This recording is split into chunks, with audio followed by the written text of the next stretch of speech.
Bonsoir à tous, c'est le numéro 27 de votre émission préférée, c'est Bug, le podcast ciné-série télé où vous retrouvez toujours cette équipe de choc où je suis Alphonse Dadet. Je suis accompagné des inénarrables et indispensables Bastien. Salut Bastien. Hey, salut à vous les foufous du clavier. Alors attention aux commentaires que vous pouvez laisser sur nos vidéos. Cela pourrait peut-être bien se retourner contre vous. N'oubliez pas, tout se sait un jour et on ne voudrait pas briser votre hypothétique carrière de chanteur à The Voice. Daniel, si tu nous écoutes. Et voilà, l'internet n'oublie jamais. Et le troisième compère de cette émission, c'est Seb. Salut Seb. Salut mes petites paupiettes, Seb au rapport, le cœur toujours en palpitation suite à sa mésaventure de vendredi. J'ai cru l'espace d'un instant être moi-même aussi un enfant de Johnny et d'avoir été déshérité lorsque je me suis rendu compte que dans mon magasin Aldi, entre autres, mes cookies avaient changé de place. Je ne les retrouvais pas. Fort heureusement, l'histoire se termine bien mieux que pour David et Laura. Ils ont juste été légèrement décalés. Mais donc ils sont toujours là, toujours aussi bons et toujours aussi merveilleux. Donc big up à la famille Hallyday. Je pense fort à vous les gars. Voilà. On sent que c'est une émission qui... Enfin, c'est quelque chose qui t'a remué, hein. T'as été étreint par l'émotion. Bah oui, enfin, c'est... Pouf, voilà. Ouais, ça fait quelque chose, on est d'accord. Bon, dans cette émission, donc la 27e du nom, nous avons un programme encore alléchant, j'ai envie de dire. Alors, par contre, c'est du 100% Netflix aujourd'hui, on vous prévient tout de suite. C'est pas trop alléchant quand même, hein. Faut pas mentir aux gens. Non, c'est vrai. Donc, on va pas parler de Black Panther, ça, même si ça nous ferait quelques vues en plus, enfin, genre 2 ou 3. Mais du coup, notre ami Seb, bon, on va pas rentrer dans les détails, mais il y a une séance qui s'est pas bien passée. Hein. Il est allé avec un copain, Monsieur Z, et il a été refoulé à l'entrée. Donc voilà, donc on ne fera pas Black Panther aujourd'hui, peut-être la prochaine fois, nous verrons ça. Donc aujourd'hui, non, c'est du 100% Netflix, et il y aura la série Everything Sucks qui vient de paraître. Et il y a le film The Ritual qui est également paru il y a une dizaine de jours, je crois, réalisé par le David Bruckner. Donc, c'est voilà, le mec de Facile à chanter. Oui, Pascal, son frère. Pascal, oh putain, qu'est-il devenu Mais il est décédé. Ah merde. Il est décédé dans une imitation de Colombo. Mais il est vraiment mort. Bon, il est... Ah merde. Oui. Bon, bah écoute, on te dédie cette émission, Pascal. Merci de nous avoir rêvé toutes ces années. Donc une émission, voilà, un petit peu, on va essayer de la faire plus courte que d'habitude, hein, parce qu'on n'a pas que ça à faire non plus, et vous non plus, j'imagine. Donc, bah voilà, The Ritual, on va commencer tout de suite, et je vais m'y coller. Donc c'est parti, The Ritual de l'ami David Bruckner, donc le frère de Pascal Brunner de Facile à chanter. C'est quand même compliqué de commencer sa chronique par ceci. Donc de quoi ça cause The Ritual? Alors, c'est une bande de copains, vous allez voir, un peu comme le petit mouchoir. Et donc il se passe quelque chose, un événement traumatique sur un des membres. C'est 5 masculins au départ. Et donc il en reste plus que 4 au bout de 5 minutes de film. Et les 4 survivants décident de partir faire un trek à travers la forêt suédoise, vous comprenez.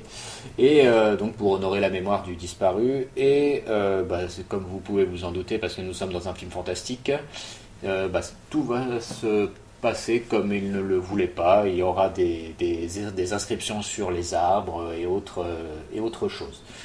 Donc voilà, c'est une sorte de survival à tendance fantastique avec possession démoniaque et compagnie. Je vais légèrement spoiler pour la dernière partie, mais vous verrez que c'est rien de méchant. Donc voilà, ce qu'on peut dire dessus, c'est que donc l'ami David Bruckner, il avait déjà participé à des segments sur des films d'horreur.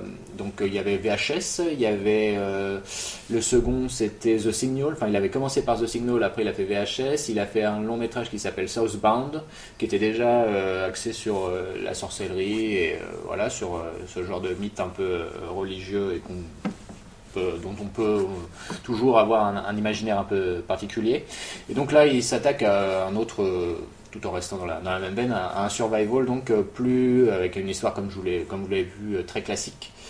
Et il a vu aussi quelques films qui l'ont fortement influencé. On peut tout de suite dire que c'est à forte influence The Descent, alors même dans la construction scénaristique avec le trauma de début et ensuite le groupe d'amis qui va se souder pour essayer de faire sortir la personne qui a été traumatisée, enfin plus ou moins, va pas trop divulgacher non plus tout le film, mais bon, vous vous doutez que ça ne sera pas aussi simple que ça, que la personne qui a été traumatisée s'en veut beaucoup, vous comprenez. Et donc voilà, et donc à travers la forêt suédoise, alors déjà ce qu'on peut dire c'est que ça ne ressemble pas trop à la Suède, hein, et pour cause ça a été tourné en Roumanie. C'est logique. Voilà, c'est les productions Netflix, et plein d'autres productions d'ailleurs. Mais voilà, donc c'est un survival, mais alors ce qu'on peut tout de suite évacuer aussi, c'est que si vous cherchez du gore, vous pouvez passer votre chemin parce que c'est plus un film d'atmosphère qu'un film visuel à ce niveau-là.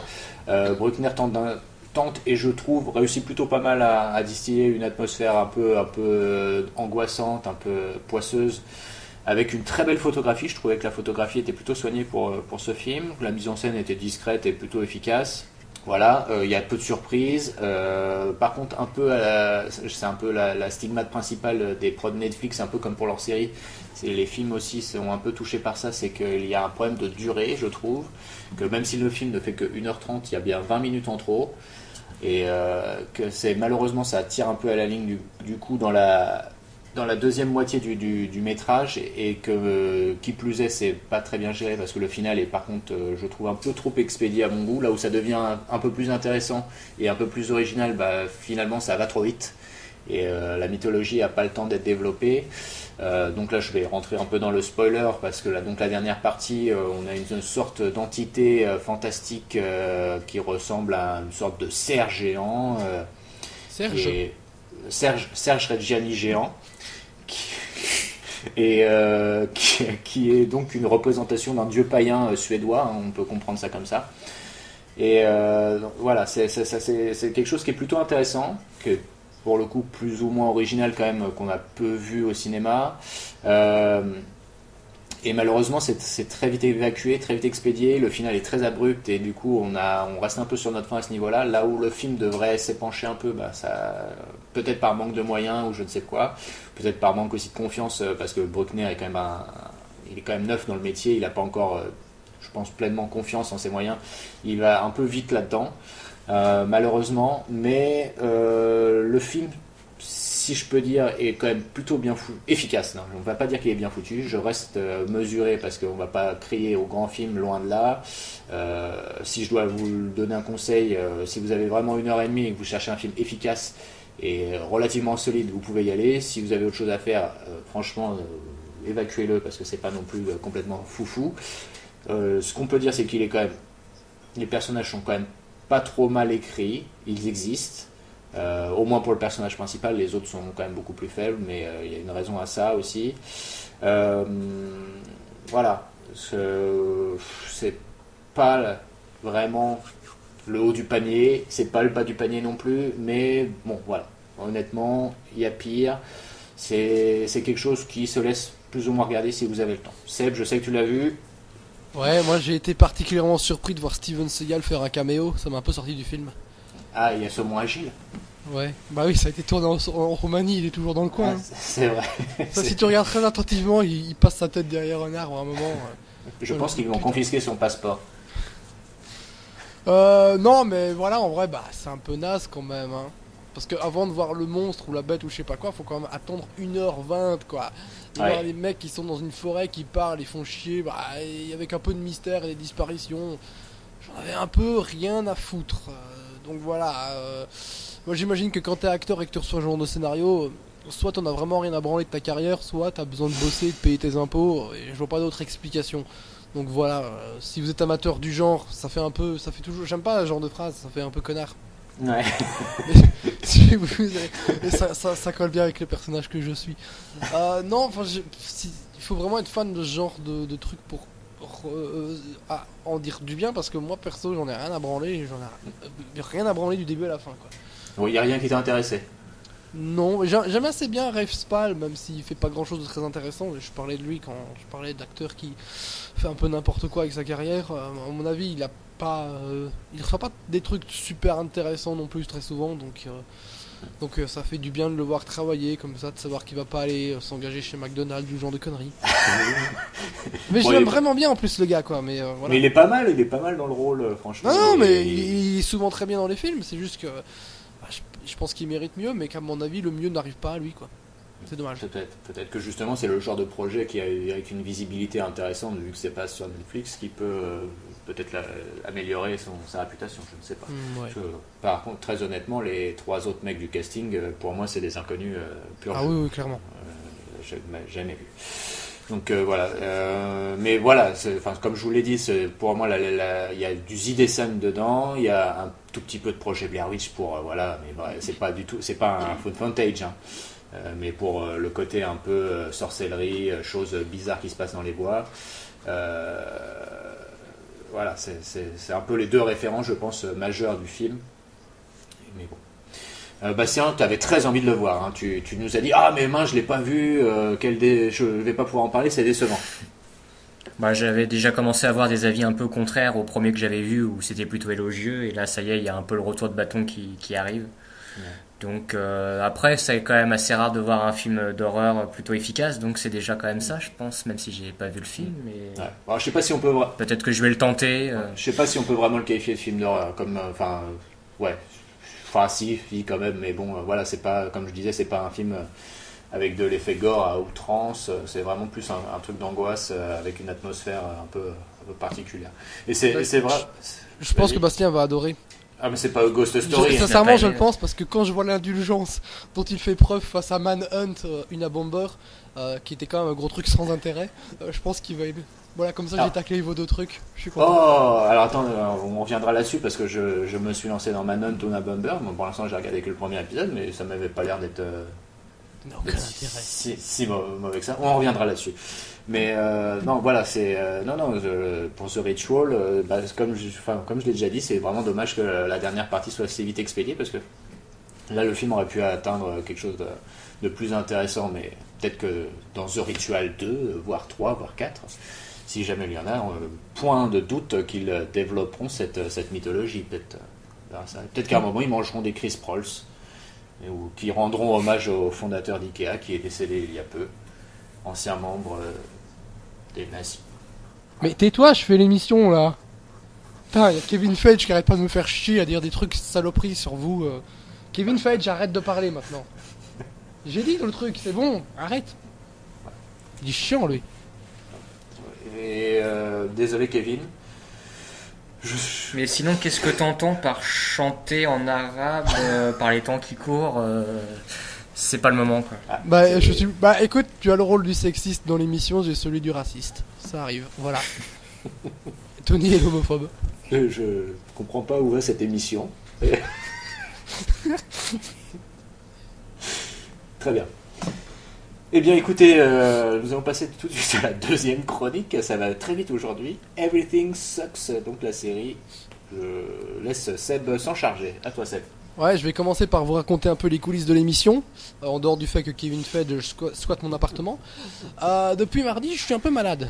Ensuite, j'ai pas eu beaucoup d'heures de sommeil le week-end dernier, et forcément en semaine avec le boulot encore moins. Donc mercredi, ça a commencé à bien chier dans les tuyaux, comme le dit mon ami Mario. Et moi je suis allé au cinéma voir Black Panther, dont je comptais vous parler aujourd'hui. Sauf que le début de maladie et le manque de repos fait qu'après 25 minutes, j'ai commencé à piquer du nez. Le pote avec qui j'étais m'a mis un coup de coude pour me réveiller, Kevin Feige donc, et j'ai lutté. Pendant une bonne heure, j'ai lutté. Mais du coup, j'ai pas vraiment trop bien suivi le film en dehors de sa dernière demi-heure sur laquelle j'étais bien réveillé. C'est cool parce que je peux vous parler de la moitié du truc, mais c'est pas très honnête non plus. Donc voilà, tout ça... c'est pour la tambouille interne, ce qui fait que... Un éclair de lucidité quand même. Oui, un peu aussi. T'as enfin ressenti comment on ressent tous les films de super-héros. Quoi Kevin? Tu l'encules à sec. Je sais, mais doucement quand même. Donc voilà, ça c'était pour la tambouille interne, ce qui fait que je me suis rabattu sur la dernière série sortant tout droit de cette vague de nostalgie à la con qui n'a véritablement aucun intérêt. C'est un truc fait à base de coups de coude et autres clins d'œil grossiers aux spectateurs. C'est vide de sens, mais si ça a marché pour Stranger Things, alors... Stranger Things, parlons-en. C'est une série qui s'adresse à moi, je m'explique. Étant né en 1987, on peut pas dire que j'ai connu les années 80. Et pourtant, en grandissant dans les années 90, forcément, j'ai beaucoup bouffé de son contenu, que ce soit cinéma, série ou musique. Donc oui, je peux le dire, j'aime les années 80 qui m'ont façonné. Sauf que, Stranger Things ne me montre pas les années 80. Elle me montre une idée que les gens qui font la série se font des années 80. Everything Sucks, C'est pareil, mais elle s'adresse aux gens qui ont 10 ans de moins que moi, soit des gens qui n'ont pas connu les années 90 comme je les ai connus moi. Vous voulez peut-être faire une traduction de ce que je viens de dire 90 remplacé par 90. Voilà. Parce que je peux vous l'affirmer avec aisance, cette série ne ressemble en rien à mes années 90/90 pour une raison très simple. On n'a pas tous le même vécu, la même culture, etc., etc. Ce que je veux dire à travers ça, c'est qu'on s'en cogne. Ce que j'ai aimé dans les années 80 et aimé dans les années 90/90, ça existe toujours. Et vu tout ce qu'on a comme moyen de consommation aujourd'hui, c'est encore plus facile qu'à l'époque pour découvrir ces choses. Donc l'époque, on s'en fout. Ces deux séries auraient pu se dérouler de nos jours, rien. Absolument rien n'aurait changé. Et les séries auraient été les mêmes. Voilà, c'était pour le double aparté. Maintenant, je vais vous parler de la série. Créée par Ben York Jones et Michael Mohan, Everything Sucks nous raconte comment en 1996, le club de théâtre d'un lycée va se clasher avec le club audiovisuel. Bon déjà, vous voyez, quand je vous dis que c'est pas mes années 90, on n'avait pas ça moi dans mon école. Donc en résultera une... Pardon ? Nous non plus, on avait peut-être des clubs théâtre, mais alors ceux-là... Ouais, c'est très américain ça en fait. Ouais. Donc voilà, en résultera une association sans grand intérêt dans le but de réaliser un film tout naze. C'est pas très intéressant, me direz-vous, surtout quand on prend en compte que les gamins n'auront absolument aucune difficulté à monter leur projet ou à maîtriser le matos. C'est juste gratuit. J'imagine qu'ils ont revu Super 8 de J.J. Abrams et se sont dit « Oh putain, les gars, les mômes là, ils font un film, on doit faire pareil !» Donc le mieux dans tout ça serait d'avoir de bons personnages, car après tout, c'est eux qui feront l'intrigue. Et c'est là que ça commence à coincer. Moins d'1 minute sur le premier épisode et on se retrouve déjà avec un dialogue autour de la prélogie Star Wars où un gars dit que ça va être génial et l'autre balance que non, ça va être tout naze et que ce sera tout gâché par plein d'effets spéciaux. Et ça continue encore et encore. C'est que le début, d'accord. Oh, j'ai entendu un bruit. Bastien, tu peux vérifier, je crois que quelque chose vient de tomber sur les lames de ton plancher. Kevin ? Il est en train de me faire un sandwich. Ah, très bien. Bref, notre premier épisode, donc, c'est un best-of. On est en 1986, pardon. Donc, on prend un disque... Attends, 86 ou 96 là, les gens sont perdus. Pardon. Ah. Donc, on a un disque sorti en 95. Bam, Oasis. Et on fait pas original pour autant. Wonderwall est dans la BO. Oh. Et tant qu'on est là-dessus... Quel film est sorti en 95 ? Mallrats de Kevin Smith. Le film a fait un bide, il s'est fait défoncer par la critique et était classé R. Mais malgré tout ça, un gamin de 15 ans, perdu au milieu d'un trou paumé de l'Oregon, a un poster du film dans sa chambre. Comprenez-moi bien. C'est n'importe quoi. Cité pour citer, c'est la pire chose qui soit. En à peine 3 épisodes, Everything Sucks avait niqué le game, pourtant déjà bien entamé par Stranger Things. C'est des gars qui ne réfléchissent même pas à la logique de leurs références, ils les font pour les faire. Le clin d'œil complice à un spectateur qui a envie de se sentir concerné par l'affaire, genre « Oh, ils ont fait le truc pour moi !» Pour revenir sur les personnages, donc, on a les gars du théâtre qui au début sont juste pas possibles. Ils sont toujours dans la performance et font des happenings ridicules en plein milieu de la cantine, quoi. Genre ils se mettent sur les tables et ils commencent à déclamer leur texte. Ouais, mais pas tout le temps, quoi. Je veux dire qu'en plein milieu de la cantine, en plein milieu des couloirs, c'est n'importe quoi. Alors pour info, il faut savoir que 80% de cette chronique a été écrite après 3 épisodes seulement. Et à mon grand regret, je visais juste sans cesse. Parce qu'on n'est pas face à des personnages, je ne crois pas en eux une seule seconde. Ils n'ont pas de corps, ce sont juste des coquilles vides, des caricatures si vous voulez. Toi, tu seras le geek, toi, le bad boy, toi, etc. etc. D'ailleurs, notre gros geek, l'intello du groupe, c'est celui qui a des cheveux mi-longs tirés en arrière avec des grosses lunettes. Et il est méga coincé du cul et balance ce genre de réplique. J'ai calculé que mes probabilités d'avoir un rapport sexuel pendant les années lycée étaient de 2%. C'est au premier degré, hein. D'ailleurs le mec se persuade même dans une séquence Pretty Woman que ça pourrait être une bonne idée niveau style pour une sortie de s'habiller en cow-boy. Si c'est pas se moquer du personnage, ça je comprends plus rien. Donc, au-delà des personnages, une petite note sur le casting en vitesse. On a une nana, je sais pas trop si c'est la bombe du lycée ou quoi, son rôle est vraiment très mal défini, mais elle a de chouettes boobs et un joli cul. Maintenant j'espère qu'elle a 18 ans, sans quoi je le rebaptise Jean-Luc Lahaye. Mais quand tu fous la meuf en bikini... J'aime cet hommage quand même, excuse-moi, à Ricky Bobby. Y a pas de quoi. J'espère qu'elle a 18 ans. Mais quand tu... Please be 18. Ouais, mais quand tu la fous en bikini, forcément tu cherches un peu. Ensuite, ça c'est pour la méchanceté gratuite, on a une autre meuf qui ressemble au gamin moche de Stranger Things. Il y a la même structure faciale, c'est fascinant à croire que Netflix a engagé toute la famille. Bref, je parlais de 80% de la chronique. Où sont donc passés les 20%. Kevin, ils sont où? Eh bien, je dois dire qu'il s'est passé un truc étrange sur le 7ème épisode. Les gars ont réussi à enchaîner plus de 5 minutes de qualité pour conclure l'épisode. Et c'était pas spécialement surprenant en fait, parce que lorsqu'elle se laissait aller, avant ça, la série parvenait à avoir des moments tendres. Ça restait jamais que des secondes perdues au milieu de longues minutes que représentent les épisodes. Et c'était dommage, parce qu'en se débarrassant du superflu, on aurait pu avoir une chouette série sur des adolescents et leur mal-être. Bah, faut croire qu'ils s'en sont rendus compte, trop tard certes, mais après la fin de l'épisode 7, les mecs étaient sur une bonne lancée. Donc les 3 épisodes qui suivent sont plutôt pas mal. Je dirais la moitié de chaque épisode est sauvable. Il y a un petit cliffhanger à la fin, et il est dans la continuité des bonnes choses des derniers épisodes. Donc pourquoi pas, ça peut donner une série intéressante s'ils y mettent du leur. Vraiment, la saison 2 pourrait être bien. En attendant, pour la première, malgré cette fin qui relève un peu le niveau, et pour résumer la série via le sous-titrage français offert par Netflix, je dirais, ça craint du boudin. Bah, c'est très 90. Hein. Ouais, petite recommandation rapide, si vous voulez une série avec des ados se déroulant une décennie précédente celle de sa production, Freaks and Geeks vous attend. Et c'est même sur Netflix d'ailleurs, donc autant faire le bon choix dès le départ. Et qu'en pense Kevin? Kevin, il n'y a pas assez de noir dans la série. Voilà. Je ne sais pas comment il faut prendre ça. En tout cas, tout sucks et donc une saison 2 hypothétique. Ouais, ça se finit sur un cliffhanger, il y aura forcément... De toute façon, Netflix, ça signe directement pour 2 saisons à chaque fois.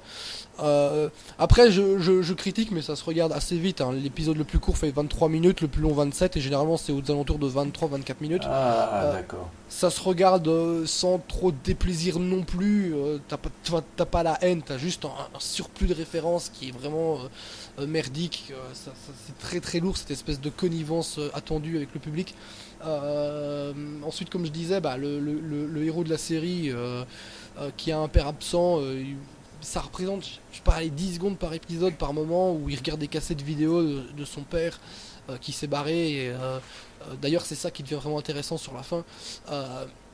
Toute la relation avec les parents, parce que la meuf dont il est amoureux qui ressemble donc à celle du gars de Stranger Things, qui s'avère en fait être lesbienne. Elle aussi, sa mère elle est morte, donc ouais. Non mais à la fin c'est fait de manière assez subtile, donc c'est intéressant. Et donc il y a vraiment une relation où, du gamin avec sa mère et de elle avec son père et les parents qui se rencontrent, etc. C'est vraiment très intéressant et je pense que si c'était vraiment concentré sur leur personnage plus qu'autre chose, eh ben, ça aurait pu donner quelque chose de vraiment bien. Parce que comme je dis, vraiment, je le pense vraiment, hein, plus la série avance et plus elle se bonifie. Ça devient pas extraordinaire pour autant, mais plus ça avance, plus ça se bonifie. Donc c'était un très bon point. Après, t'as quand même 6 épisodes sans intérêt, quoi. Il y a 10 épisodes, c'est ça? Ouais, 10. Ouais, après, c'est souvent l'apanage aussi des grandes séries, hein, de commencer doucement et d'envoyer la sauce plus tard. Les exemples sont assez nombreux. Toutes les séries n'ont pas commencé pied au plancher, heureusement.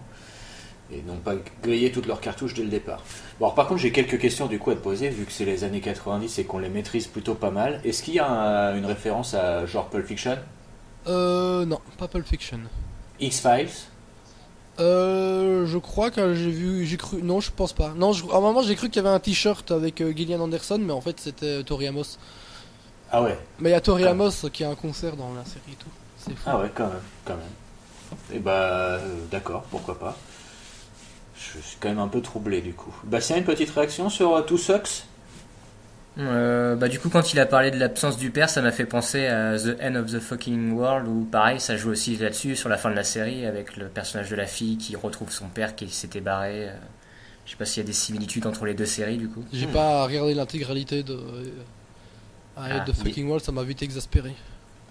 Et l'autre question que j'avais, c'est est-ce que l'aspect cinéma audiovisuel de la série est exploité au moins? Ah oui, parce que est-ce qu'on apprend à faire un film? On connaît bien. Ils vous apprendront à faire une merde, quoi. C'est-à-dire que comme je dis, ils ont aucun problème à utiliser le matos, donc quand ils doivent utiliser des fonds verts, ils le font sans aucun problème. Attends, il y a un groupe audiovisuel, ils utilisent des fonds verts. C'est un fond bleu en fait. Ouais, non, mais les mecs font des effets spéciaux. Quoi. Bah parce qu'en fait, ils font un film d'invasion extraterrestre, et c'est un gros Z dégueulasse. Ouais. Et Écoute, ça se passe pas comme ça en France. Bah non. Mais les extraterrestres sont bleus, donc à un moment ils utilisent le fond bleu et ça marche plus trop. Oh là là. Parce qu'ils deviennent invisibles. C'est un gag, c'est ça, c'est un gag. Oui, ils font un petit gag. Après, le petit garçon Black, donc qui réalise le film, il essaie de le faire chez lui. Et à un moment, ça marche pas. Oh là Et donc voilà, c'est triste. là. Un peu. Mais ça va, enfin, je veux dire, le film, ils le font genre t'as l'impression qu'ils le font en 3 jours. Enfin, c'est de la merde. Ah, Mais tout le monde adore, évidemment. Ceux qui l'ont vu à la fin, ils sont tous morts Ah, de bien rire sûr. parce que c'est vraiment trop génial que des enfants ils ont fait ça. Alors que moi, mon enfant il fait ça, je le renie quoi. Merde quoi. peut-être que nos parents nous ont renié, Bastien, nous le savons pas depuis. Donc voilà. Et est-ce qu'il y a une blague à base de les cassettes, il faut les rembobiner et le DVD un jour va arriver? Non, mais il y a beaucoup de cassettes vidéo. À un moment, il détruit même une cassette vidéo en tirant la bande. Et je pense que les jeunes d'aujourd'hui ils vont rien comprendre. Oh putain, les nazis. Waouh. Il y a même une cassette audio. Oh putain. Et là, en fait, elle est dans l'autoradio et elle est bloquée. Donc c'est la même chanson qui tourne en boucle. Parce que c'est j'imagine que la chanson est. Il y a uniquement ça sur la cassette parce que sinon c'est impossible. Parce qu'une fois la chanson terminée, vu que c'est une cassette, t'as du blanc. Oui, Et mais c'est la même chanson en boucle pendant des heures et des heures et des heures et des heures. mon dieu. Donc à mon avis, ils ont même foiré ce gag. Oh là là. Enfin, bon. Bah voilà, bah écoutez, on a fait le tour de ce qu'on voulait dire aujourd'hui. On a vraiment fait une émission très courte, n'est-ce pas? Bastien, peut-être une chronique surprise. Non, du tout. Je peux vous parler des derniers films que j'ai vus si vous voulez rapidement. Écoute, vas-y, nous avons un peu de temps devant nous. On peut parler de The Cloverfield Paradox. Quel grand film. Quel grand film. Donc, joli coup de pub de Netflix qui nous a donc sorti le film le soir du Super Bowl alors que personne n'y s'y attendait. Et en fait, fausse bonne surprise parce qu'en fait, C'est de la merde. tout ça cachait en fait une terrible vérité qui est que le film est tout pourri. Après 2 films pourtant plutôt sympathiques pour ma part, c'est un épisode de Black Mirror mauvais donc. Un épisode de Black Mirror quoi. Mais avec un casting sympa quand même, c'est ça qui est moche. Ouais. Et du coup, la mythologie est un peu expliquée et ça fait un peu peur pour la suite donc.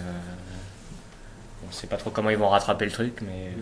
En tout cas, Le souffle retombe. là c'est typiquement un coup de Netflix un coup d'épée dans l'eau, j'ai envie de dire, parce que effectivement ça nous a changé dans le mode de distribution et compagnie, mais alors après, vu que la qualité suit pas, c'est un peu dommage.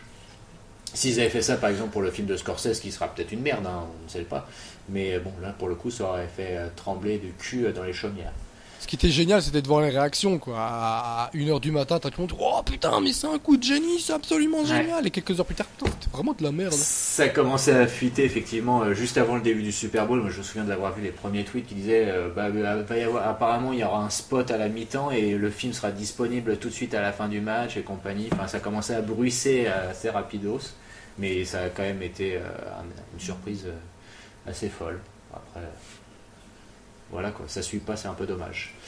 Autre chose, Bastien? Continue dans le 100% Netflix. Dans l'improvisation pure. Dans le Netflix, j'ai regardé When We First Met. Moi aussi. Juste parce qu'il y avait donc Alexandra Daddario oui. au casting. Le Daddario-verse. Et donc on la voit en culotte 3-4 secondes. Et après le reste du film n'est point intéressant. C'est encore une. Enfin, le concept est assez sympa. C'est encore un jour sans fin, Donc il y a toujours un côté divertissement dans le principe, mais après le film n'est absolument pas drôle et l'acteur principal a une tête à claque. Donc. Mais c'est surtout que c'est Adam Devine que je connais très bien de la série Workaholic. Et quand tu regardes cette série-là, ça va parce qu'il est dans l'ambiance de la série. Mais depuis, je sais pas, il est devenu un peu populaire. Il est dans tous les comment ça s'appelle ces merdes, les Pitch Perfect là. Et il est en train de se créer une carrière. Mais le mec, il est insupportable, quoi. Il est mauvais comme un cochon. Et je comprends pas ce qui se passe, là. Donc, qu'il apprenne à ouvrir les yeux et on en parlera. Il est pote avec James Franco, je crois, sur ce point. Ensuite, j'ai regardé Justice League, que Seb nous avait vanté quelques mérites. Pas qui a beaucoup été non un plus, vrai... hein. Ouais. N'exagérons rien. Donc ouais, un véritable supplice de bout en bout, un film qui ne raconte absolument rien. Et quand on parle de personnages vides tout à l'heure sur Everything Sucks, bah là c'est la même chose avec ces super-héros qui ne servent à rien. L'histoire, je suis incapable de te dire de quoi ça parle. Et donc il n'y a absolument rien à garder. T'es con, parce que l'histoire elle est quand même simple. Hein. C'est justement le plus grand reproche qu'on puisse faire au film. Et justement, c'est peut-être trop simple. Donc, comme je suis con, j'ai regardé aussi. Kevin, il est d'accord. Par contre, Kevin est d'accord Le sur le fait télé- que t'es con, mais il est aussi d'accord sur le fait que Justice League soit pourri. Ça, c'est pas grave. J'ai regardé un téléfilm de Yves Régnier, donc sur l'affaire Patrick Dils, diffusé sur France 3, qui s'appelait Je voulais juste rentrer chez moi, qui était donc l'adaptation de l'affaire de Patrick Dils, avec Mathilde Seigné. Et comme tout téléfilm français, c'est absolument pas possible à regarder visuellement. C'est très très surjoué. Pendant 1 heure, c'était l'ennui, et puis à la fin, il y avait des petits points de l'enquête que je connaissais peut-être moins, donc ça m'a un petit peu plus Ça, c'est intéressé. Syndrome de Et puis, Stockholm, à force. il y avait un petit peu plus d'émotion, donc sur les 10 dernières minutes, pourquoi pas. Mais après, c'est totalement dispensable. Faut quand même, je le télécharge pas. Faut quand même préciser que les Français sont revenus très fort dans le criminal game cette semaine avec notre ami Nordal Lelandais et notre ami Michel Fourniret. Hein. Big up à eux, les serial killers, on On vous vous aime. aime. D'ailleurs, je regarderai l'adaptation téléfilm de France 3 qui se fera dans quelques années. Ensuite, j'ai regardé Traitement de choc de Alain Gessois avec... comment elle s'appelle déjà, notre amie qui est folle dingue à la fin de sa vie, Annie Girardot et Alain Delon. C'est qui lui? Et donc, c'est l'homme qui laisse mourir son chien sur sa tombe. C'est vrai. Et donc le film est absolument à voir pour tout fan de Alain Delon et puis de Annie Girardot, puisque vous pouvez les voir à poil très souvent dans le film. C'est un film absolument ovniesque, puisqu'on Attends, sent que c'est un parce film... qu'ils sont à poil, mais c'est un vieux film donc. Oui. Ah, oui, c'est c'est un un film. Ce que je me dis récemment. Et donc imaginez une scène où il court Nu.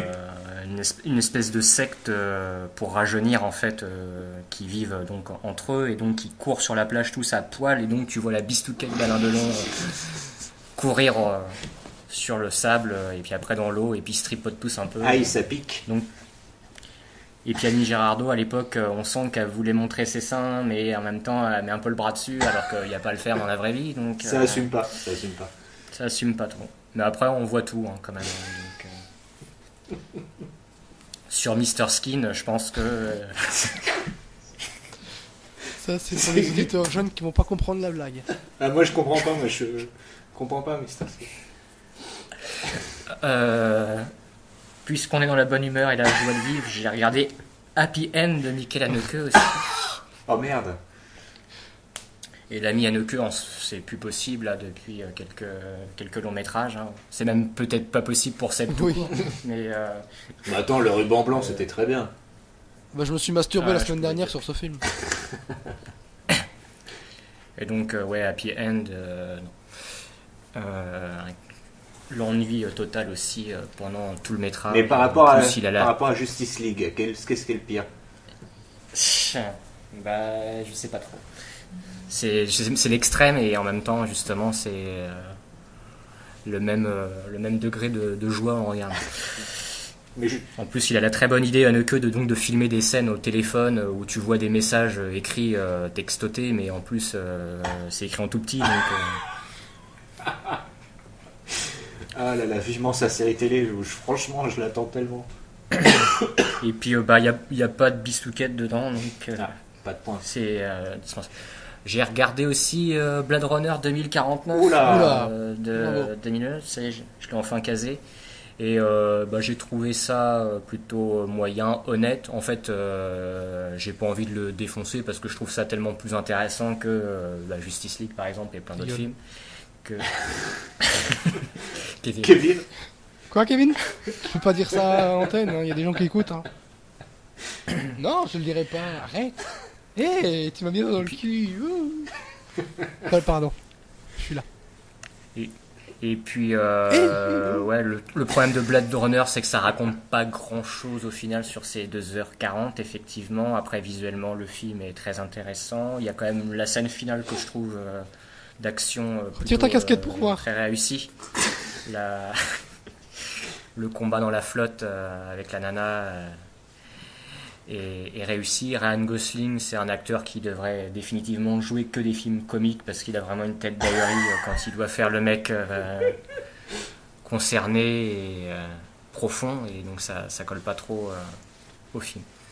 Sinon, j'ai regardé aussi Les Exterminateurs de l'an 3000. Oh, ah là ça m'intéresse par contre. De Jules Harrison, qui est en fait Giuliano Carnimeo. Ouais. Et qui est donc un Mad Max-like des années 80. Donc un film bis. Fauché avec un enfant au bras bionique. Et donc qui sont tous en recherche d'eau. Donc le film est plutôt assez sympathique pour ceux qui aiment le nanar. Le vrai nanar. Il y a beaucoup. Le vrai nanar. Ouais, il y a beaucoup d'action. Donc c'est un film plutôt généreux et donc à voir forcément en plus en VF. Ah bah oui. Comme je l'ai vu. Et sinon? Et après, sinon j'ai aussi vu Un Colt pour 3 salopards de Burt Kennedy, qui est un film qui est un western, donc qui a la particularité d'être avec Raquel Welch en actrice principale. Et en fait, c'est un Rape and Revenge western, puisque donc c'est un bon film, vraiment, qui mérite au final qu'on en parle plus, qui est pas très connu. Et donc, elle se fait violer, et donc il tue son mari, il brûle sa maison, le truc classique par trois salopards. Et donc après, elle va rencontrer un cow-boy qui va lui enseigner l'art de la vengeance, et donc elle va tuer après les 3 salopards à l'origine de son traumatisme. Donc pour peu que vous aimiez le western, la vengeance et Raquel Welch, le film est très honnête. Déjà, si vous aimez ces 3 choses, on peut dire que vous êtes quelqu'un de bien. Et puis la musique est fort sympathique. Vous êtes quelqu'un de bien. Cette émission part en couille. Et puis j'ai regardé aussi Les Démons de Jésus, que je n'avais jamais vu. Ah oui, j'ai vu il y a très longtemps. Et qui est un film qui est assez mal vieilli, je pense, du coup, aujourd'hui, même si en fait dans la deuxième partie ça part effectivement un petit peu plus en cacahuète, donc c'est un peu le genre de film maintenant, tu te dis, parce en fait c'est un peu les tuches, mais en plus. Ouais, mais avec une volonté de faire du cinéma un peu à la Audiard, avec des dialogues. Avec des dialogues à la Audiard, un peu plus hard, effectivement. Donc effectivement, aujourd'hui, un film comme ça serait intéressant de voir s'il pourrait le ressortir. Mais après, du coup, j'ai appris que ça avait été tourné à Rouen, et en tant que local. Que local, c'est assez marrant. Et du coup, j'ai pas du tout reconnu les lieux dans le film. C'est tout ? Donc c'est tout pour aujourd'hui. Bon. Et bien sur ce, nous allons nous quitter, je crois, parce qu'on s'était dit qu'on ferait moins de 40 minutes et que le temps s'écoule. Donc non, d'ici... mais oui, Kevin. Il n'y a rien dit sur Robert Downey Jr., arrête. Mais arrête, tu peux pas insulter tout le monde comme ça, Kevin. Calme-toi. Voilà, viens, je te casse la bite. Donc, d'ici... Alors attends, oui, il faut quand même faire les comptes Twitter de tout le monde. Alors l'émission, c'est Bug le Podcast, vous la connaissez pour les fidèles. Je suis Alphonse Dadet sur Twitter. Seb, tu es toujours Grumpy7, c'est ça ? Grumpy plus Kevin. Plus Kevin. Et ta chaîne YouTube sur laquelle est diffusée l'émission, c'est... Il n'y a toujours pas de nom, hein. C'est Sébastien Morgan, un truc comme ça, je sais plus. Très bien. Et Bastien, ton compte Twitter ? Danny D ou Danny D pour les francophones. Ouais. C'est moi, belle bête, merci. Belle bête, ça c'est clair. Alors, après, oui, j'ai peut-être un corps frêle, mais j'ai quand même la particularité... Je vais pas y arriver. Il prépare les intros et ses conclusions, c'est tout. C'est pas C'est tout, possible. il a Quelle rien à arnaque. foutre de l'émission, le mec. Quelle arnaque. C'est En off plus, le c'est pas si retour. drôle que ça.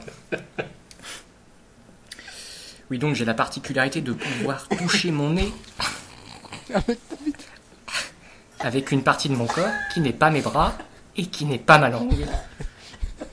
Essayez chez vous et respectez-moi.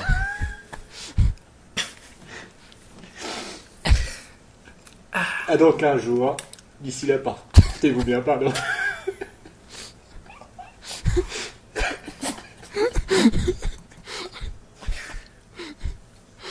Bonne semaine tout le monde.